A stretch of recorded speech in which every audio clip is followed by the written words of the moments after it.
ஒரு தம்பி இப்ப புதுசா கட்சியை தொடங்கிய தம்பி, அவருக்கு ஒரே ஒரு அஜெண்டா தான், ஒரே கட்சி ஒரே அஜெண்டா. அவருக்கு என்ன அப்படின்னா ஒரே அஜெண்டா தான். திமுக ஒரு தீய சக்தி, திமுக ஒரு தீய சக்தி, திமுக ஒரு தீய சக்தி. நீங்க திமுகவை திட்டத்தை பத்தி எங்களுக்கு ஒன்றும் கவலை இல்லை, எங்களுக்கு அதுல ஒன்றும் பிரச்சனை கிடையாது. நீங்க யார் என்பது தெரிந்து விட்டது.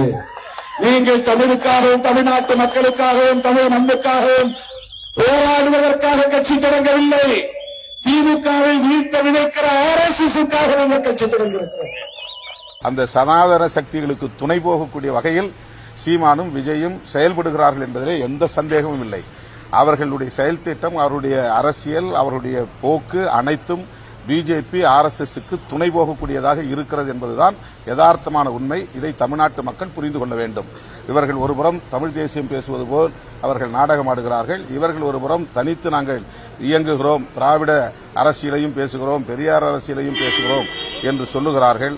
ஆனால் இதுவரையில் பிஜேபி பற்றியோ RSS பற்றியோ இதுபோன்ற சனாதன சக்திகளின் கிறிஸ்தவ மக்களுக்கு எதிரான தாக்குதலை பற்றியோ ஏதாவது விஜய் வாய் திறந்திருக்கிறாரா? ஏன் பேசவில்லை? அவர் கொள்கை எதிரி என்கிறார். கொள்கை எதிரி என்றால் அவர்களை கொள்கை அடிப்படையிலே விமர்சிக்க வேண்டிய ஒரு தேவை இருக்கிறதா இல்லையா? கண்டிக்க வேண்டிய நேரத்தில் கண்டிக்க வேண்டுமா இல்லையா? கண்டிக்க முடியாது. ஏனென்றால் அவர்களுக்கு இடையிலே அப்படி ஒரு உறவு இருக்கிறது என்பதுதான் உண்மை. இப்போது நடிகர் விஜய் அவர்களை அந்த கூட்டணியிலே இணைக்கிற முயற்சியில் ஈடுபட்டு வருவதாக ஊடகங்கள் தெரிவிக்கின்றன.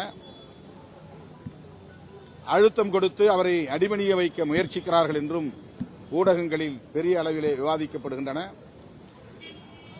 அவர் அந்த அச்சுறுத்தலுக்கு அடிபணிவாரேயானால் அவருடைய அரசியல் எதிர்காலம் சூன்யமாகிவிடும். அது அவருக்கும் தெரியும்.